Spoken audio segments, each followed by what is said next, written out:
जय हिंद एवरीवन। आप सभी का बहुत बहुत स्वागत है हमारे इस YouTube चैनल पर। और इस YouTube चैनल पर आप सभी को हम बहुत ही शानदार तरीके से आपकी क्लासेस लेंगे। आपके जो भी टॉपिक्स हैं रिलेटेड, उन सभी टॉपिक्स को हम यहाँ पर कवर अप करवाने वाले हैं। और आपको बहुत ही ध्यानपूर्वक से यहाँ पर हमारे साथ पढ़ाई करनी है, क्योंकि जो हम यहाँ पर करवाएंगे कहीं ना कहीं आपका उससे बहुत ही बेनिफिट होगा। जो आपके बेसिक्स हैं, जो आपका बेस है, वो बहुत ज़्यादा स्ट्रॉन्ग होने वाला है। तो आप सभी से मेरी हम्बल रिक्वेस्ट है, जो भी हमारी वीडियोस होती है उन वीडियोस को ध्यान से देखिए और लास्ट तक देखिएगा हम क्या क्या बोलते हैं, क्या क्या आपको पढ़ा रहे हैं। क्योंकि आज का जो मेरा टॉपिक है वो है आपका the constitutional development of India. अब बात आती है इंडिया का जो कॉन्स्टिट्यूशन है वो किस तरह से डेवलप हुआ, उसका विकास कैसे हुआ है, उसके बारे में आज चर्चा करेंगे। तो सबसे पहले जान लीजिए बेसिकली जो कॉन्स्टिट्यूशन होता है उसकी नीड क्यों है, क्या रिक्वायरमेंट है कि हमें संविधान की ज़रूरत पड़ी है, क्या रिक्वायरमेंट है, ऐसी क्या चीज़ें हैं जिससे कि हमें ज़रूरत पड़ी है, कॉन्स्टिट्यूशन को बनाने की ज़रूरत पड़ी। और कॉन्स्टिट्यूशन होता क्या है उसको हम थोड़ा सा यहाँ पे जान लेते हैं। सबसे पहले जान लीजिए प्यारे बच्चा, संविधान। संविधान को क्या बोलते हैं हम? कॉन्स्टिट्यूशन बोलते हैं। क्या बोलते हैं? कॉन्स्टिट्यूशन बोलते हैं। और ये वर्ड है क्या, क्या है इसका मीनिंग? हमारे लिए जैसा हमारा परिवार होता है, फैमिली होता है, फैमिली को कैसे रेगुलेट करना है, कैसे चलाना है, किस तरह के लिए उनके लिए रूल्स एंड रेगुलेशन होंगे, इसके लिए नियम कैसे होंगे, रूल्स एंड रेगुलेशन बोलते हैं। क्या बोलते हैं? रूल्स एंड रेगुलेशन कैसे बनाए जाए। तो ये किताब है ये बेसिकली, जिसमें जो हमारा देश है, हमारा कंट्री है, क्योंकि देश क्या है? एक एरिया है। अब एरिया में बहुत सारे लोग रहते हैं, इसमें बहुत सारे लोग रहते हैं। तो अगर जहाँ पर जितने ज़्यादा बर्तन होते हैं तो टन टन आवाज़ की बहुत ज़्यादा आती है। सिंपल सी बात है, अगर देश में लोग रहेंगे, किसी लैंड में या फिर एरिया में कोई लोग रहेंगे, पीपल रहेंगे, तो वहाँ पर बहुत ज़्यादा डिस्प्यूट होंगे, लड़ाई होंगे, झगड़े होंगे, बहुत सारी चीज़ें, अदर चीज़ें होंगी। तो यहाँ पर हमें क्या बनाना पड़ेंगे? कानून बनाना पड़ेगा, रेगुलेशन बनाना पड़ेंगे, उनको किस तरह से चलाना है, उनके लिए नियम कानून कैसे होंगे। तो हमारे लिए, हमारा देश के लिए नियम और कानून कौन बनाता है? वो बताता है हमारा संविधान। हमारा जो कॉन्स्टिट्यूशन है हमें बताता है कि हमारे लिए डूज क्या होंगे। डूज मतलब समझते हो? डूज एंड डोंट्स, क्या करना है और क्या नहीं करना है, क्या करना है, क्या नहीं करना है। ये सारी चीज़ें हमारे लिए कौन बताता है? हमारा जो संविधान है हमको ये सारी चीज़ें सिखाने को बोलता है कि भाई हाँ ऐसा करो, ऐसा नहीं करना है, ये गलत है, ये रूल्स गलत है, आप ऐसा काम नहीं कर सकते, आपको ऐसा काम करना है, आपको अपनी मन मर्जी नहीं करनी। अब मेरा मन कर रहा है कि मैं बंदूक उठा करके कहीं भी जाऊं, या फिर किसी को भी मार दूं, या किसी को भी पीट दूं, या अपने अकॉर्डिंग कुछ रूल्स एंड रेगुलेशन बनाऊं। नहीं, ऐसा नहीं है। हमारे संविधान में बताया गया है कि आप क्या कर सकते हैं और क्या नहीं कर सकते। हमारे लिए कुछ लिमिटेशन है, हम अपनी मर्जी नहीं कर सकते।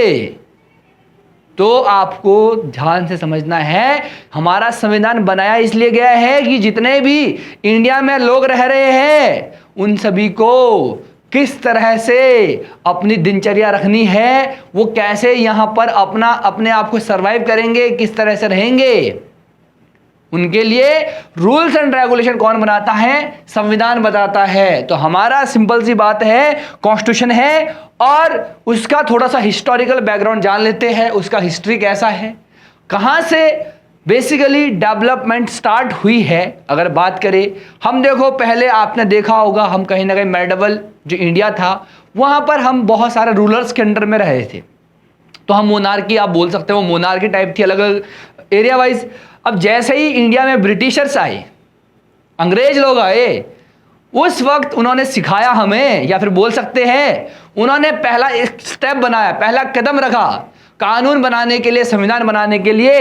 India was under British rule before independence. जब इंडिया आजाद हुआ था 1947, उससे पहले हम किसके अंडर में थे, हमारे लिए रूल कौन बना रहा था, जो ब्रिटिश शासन है हमारे लिए वो रूल्स बना रहे थे। क्लियर। और फिर बात आती है there was no constitution made by Indian, उससे पहले भारत ने कोई अपने लिए संविधान नहीं बनाया है। तो हमारे लिए रूल्स एंड रेगुलेशन आप भी बोल सकते हैं कॉन्स्टिट्यूशन कौन बना रहे थे आजादी से पहले, 1947 से पहले, तो वो हमारे लिए बना रहे थे ब्रिटिशर्स, अंग्रेज लोग जो यूरोप से आए थे।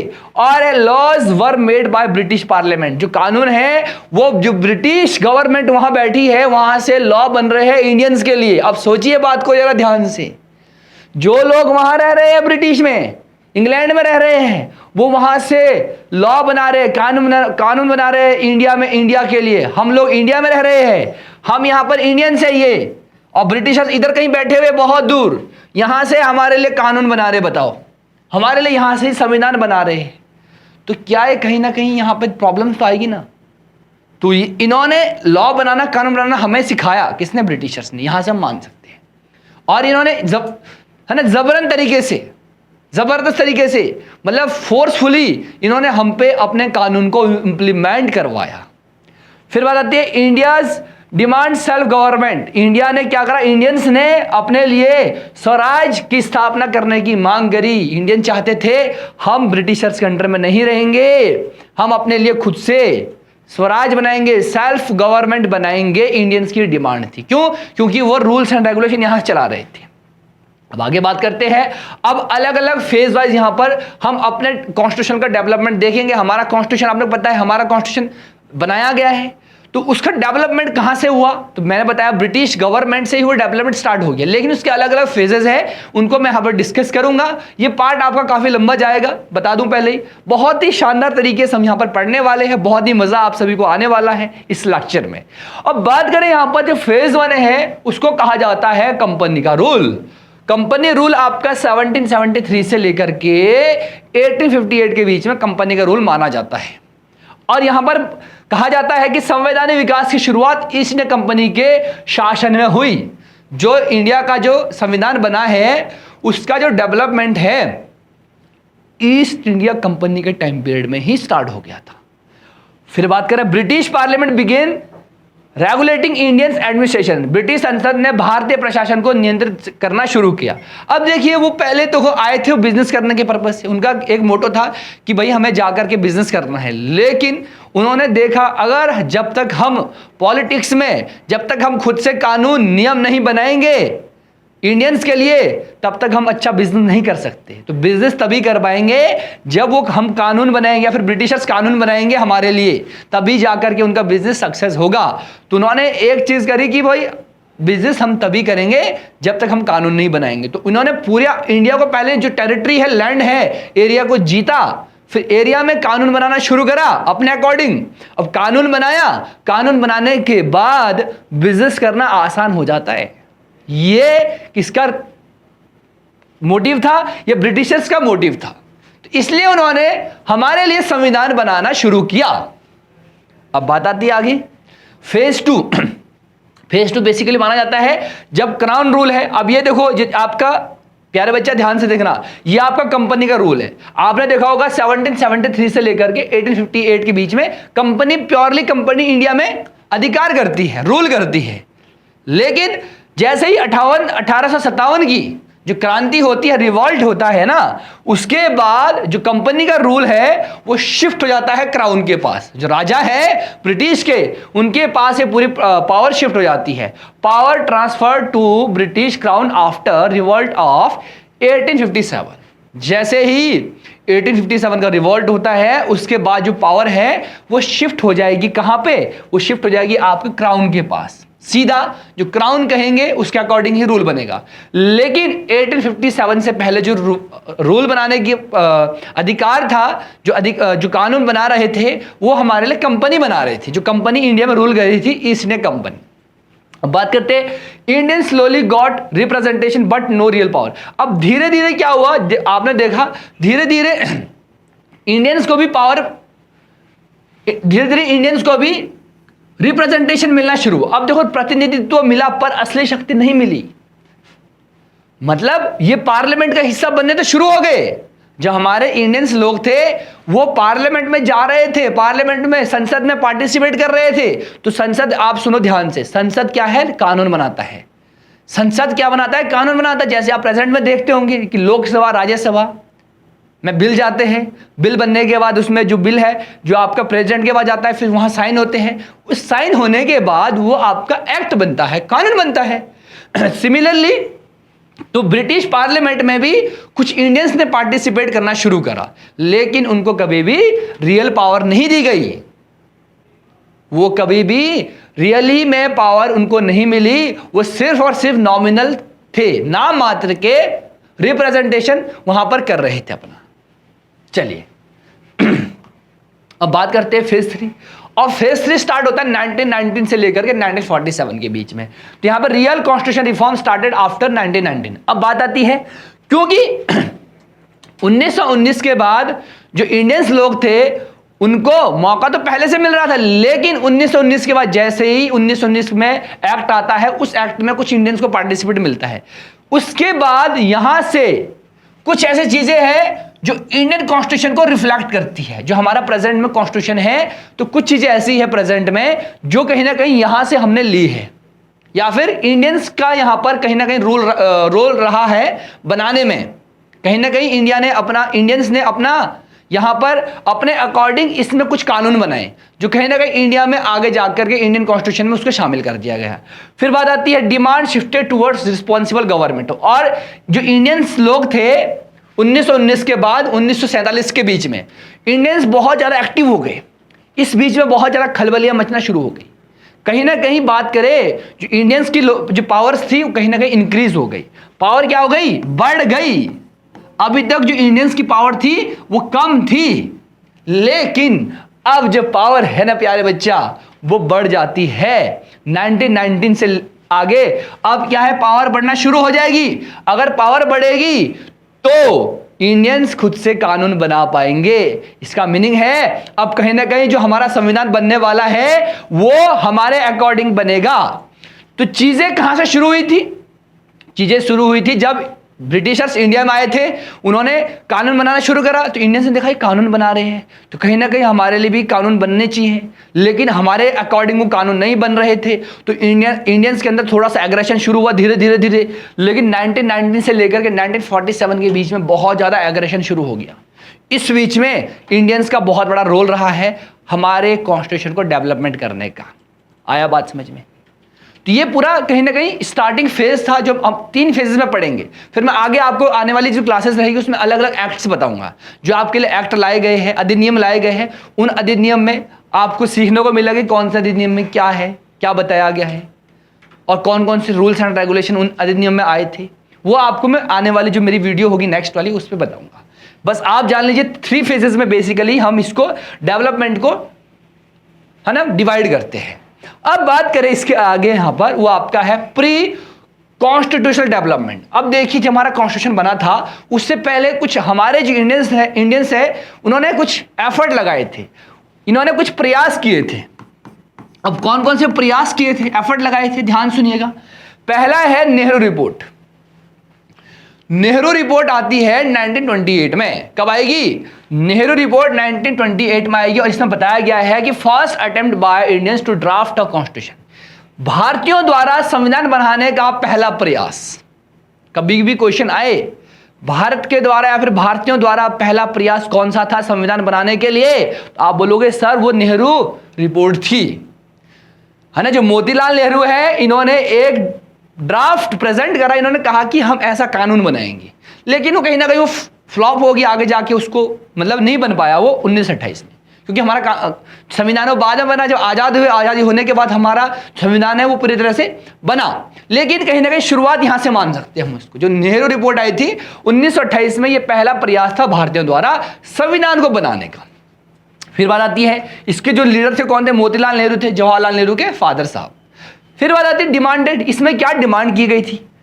इसमें डिमांड की गई थी कि मौलिक अधिकार होने चाहिए, फंडामेंटल राइट्स होने चाहिए, और रिस्पॉन्सिबल गवर्नमेंट होनी चाहिए, उत्तरदायी सरकार होनी चाहिए, जो हमें जवाब दे। अगर ब्रिटिशर्स कुछ लॉ बना रहे हैं, क्यों बना रहे हैं भाई, बताओ तो सही, हमें क्यों बना रहे हैं? तो ये इनकी डिमांड थी, हमें कुछ मौलिक अधिकार चाहिए, फंडामेंटल राइट्स चाहिए, लेकिन जो अंग्रेज लोग हैं इसको डिनाई कर लेते हैं।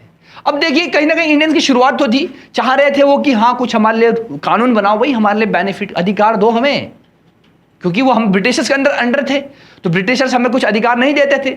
इसलिए नेहरू रिपोर्ट आई और नेहरू रिपोर्ट में ये बताया गया था कि हमको फंडामेंटल राइट्स चाहिए और हमारे लिए एक रिस्पॉन्सिबल गवर्नमेंट लाओ, उत्तरदायी सरकार लाओ जो हमारे लिए जवाबदेही हो। आया बात समझ में? जिसे प्रेजेंट में अगर सरकार कोई गड़बड़ करती है तो हम धरना प्रदर्शन करते हैं, हम उनसे जवाब मांगते हैं, तुमने ये कानून क्यों बनाया, क्या रीजन है इस कानून बनाने का। समझे बात को? तो ये इंडियंस लोग चाहते थे अकॉर्डिंग टू नेहरू रिपोर्ट। चलिए आगे बात करते हैं। अब सेकंड प्रयास लगाया गया था कि साइमन कमीशन आया। अब साइमन कमीशन का काम था कि भाई इंडिया में जो चल रहा है ना उस सिचुएशन को देखना, क्या घटनाएं हैं, क्या इवेंट्स वहां पर हो रहे हैं और इंडियंस के लिए कानून कैसे बनाया जाए। यह साइमन कमीशन इसलिए आया था कि इंडिया में जो चल रहा है बेसिकली हम उनके अकॉर्डिंग कुछ रूल्स बनाए, कुछ कानून बनाए, संविधान बनाए। लेकिन सबसे बड़ा इनका ड्रॉबैक यह था इसमें कोई भारतीय था ही नहीं, नो इंडियन मेंबर, कोई भारतीय साइमन कमीशन में प्रेजेंट नहीं था। और साइमन कमीशन आया, एक पूरा कमीशन था, वो टीम बनी थी, लेकिन उस टीम में कोई इंडियंस था ही नहीं। अब उस टीम में कोई सदस्य नहीं होगा भारतीय, तो बिना भारतीय सदस्य होने के गवर्नमेंट या फिर बोल सकते संविधान कैसे बन सकता है। अगर कोई बीमारी हो रही है उस मरीज को, अगर उस मरीज को ही डॉक्टर के पास ना लिया जाए और उस मरीज को ही शामिल ना किया जाए तो इलाज कैसे होगा। बीमारी कौन बताएंगे? बीमारी तो वो बताएगा जो मरीज है, लेकिन इसमें कोई मरीज था ही नहीं। मरीज इंडियन थे ना, क्योंकि उनको परेशान किया गया था ना, इंडियंस को कानून बनाने की जरूरत थी ना, इंडियंस के लिए कानून चाहिए था। अब इंडियंस के लिए अगर तुम कोई कानून बना रहे हो, रूल्स बना रहे हो और इसमें कोई इंडियन से शामिल ना हो तो कैसे चलेगा भाई। तो ये भी रिजेक्ट, इंडियंस ने बोला नहीं हमें नहीं चाहिए, बॉयकॉट, इसका बहिष्कार करा, गो बैक साइमन। इन्होंने कहा गो बैक साइमन, तुम वापिस जाओ, हमें तुम्हारी जरूरत नहीं है, क्योंकि कोई भी इंडियन इसमें शामिल नहीं था बच्चा। समझे बात को? अब चलते हैं आगे। इसके अलावा अब आता था राउंड टेबल कॉन्फ्रेंस। अब क्या करा, जो ब्रिटिशर जो प्राइम मिनिस्टर थे उन्होंने राउंड टेबल कॉन्फ्रेंस करी और इंडियंस को वहां पे बुलाया, ब्रिटेन में है ना, अपने वहां देश में बुलाया। और ये बुलाया इसलिए बुलाया कुछ चर्चा ही कर लेते हैं, कुछ डिस्कशन कर लेते हैं संविधान बनाने से रिलेटेड। अब भाई राउंड टेबल कॉन्फ्रेंस में इंडियंस लोग नहीं गए, बहुत कम लोग हैं जिन्होंने प्रेजेंट अपनी वहां पे लगाई और वहां गए, शामिल हुए। और इनका मेन मोटिव था कि राउंड टेबल कॉन्फ्रेंस में हम भारतीयों के लिए कुछ क्या बनाए, रूल्स एंड रेगुलेशन बनाए। लेकिन पार्टिसिपेशन बाय भीमराव अंबेडकर और महात्मा गांधी, तो गिने चुने लोगों ने ही यहां पर पार्टिसिपेट करा। और महात्मा गांधी की भाई हम मतभेद हो गए, महात्मा गांधी ने कहा यार ठीक नहीं है ये राउंड टेबल कॉन्फ्रेंस, हमारे भले की बात नहीं कर रहे लोग, मतलब हमारे लिए अच्छे रूल्स एंड रेगुलेशन नहीं बनाएंगे ये। तो ये वाला भी इनका अटेम्प्ट फेल हो गया। अब ब्रिटिशर्स अपने अकॉर्डिंग रूल्स एंड रेगुलेशन बना रहे थे, तो इंडियंस कैसे उसको एक्सेप्ट कर लेंगे, पॉसिबल ही नहीं है। उत्तरदायी सरकार जब तक तुम नहीं बनाओगे तब तक हम तुम्हारा कॉन्स्टिट्यूशन कैसे एक्सेप्ट कर लेंगे। तो ये सारी प्रॉब्लम चल रही थी। इसके बाद क्या एफर्ट लगाया, ध्यान से सुनिएगा जरा। फिर एक्ट क्रिप्स मिशन। अब क्रिप्स मिशन आया 1942 में। कब आया? 1942 में आपका क्रिप्स मिशन आया और ये कह रहा है कि प्रपोज डोमिनेंट स्टेटस, ये कह रहा है कि हम तुमको ना डोमिनेंट स्टेटस का प्रस्ताव दे देते हैं कि तुम क्या है, डोमिनेंट स्टेट हो। अब डोमिनेंट स्टेट क्या होता है, ध्यान से सुनो जरा इसको, बहुत अच्छा टर्म है डोमिनेंट स्टेट। अब डोमिनेंट स्टेट क्या कह रहा है, dominant status means a country get self government. कह रहे कि तुम अपनी सरकार तो बना लो, अपनी सरकार तुम खुद से बना लो, इंडिपेंडेंस हो जाओ, आजाद हो जाओ, लेकिन कुछ ऐसी चीजें रहेगी जो तुम नहीं कर पाओगे, वो ब्रिटिश गवर्नमेंट ही उसको हैंडल करेगी। लाइक जैसे बात करें, British king queen is still the head of state foreign policy and defence. सबसे बड़ा इशू क्या है, ये कह रहे हैं जो हमारा फॉरेन पॉलिसी है, जो हमारा फॉरेन पॉलिसी है, या फिर बोल सकते विदेश नीति बोल लो, सिंपल सी बात है, जो हमारी विदेश नीति है और हमारा जो डिफेंस है वो किसके हाथ में होगा। विदेश नीति, फॉरेन पॉलिसी और जो डिफेंस है वो किसके हाथ में होगा? वो अभी भी किंग और क्वीन के हाथ में ही होगा, वही उसको हाइड करेंगे। अब इन्होंने बोला तुम आज़ादी दे रहे हो, ना तुम हमें सेना रखने दोगे, ना हम विदेश नीति बना पाएंगे, तो किस बात की आज़ादी? इन्होंने कहा नहीं, टाटा बाय बाय, जाओ, हमें नहीं चाहिए तुम्हारी, हमें नहीं चाहिए ऐसे आज़ादी।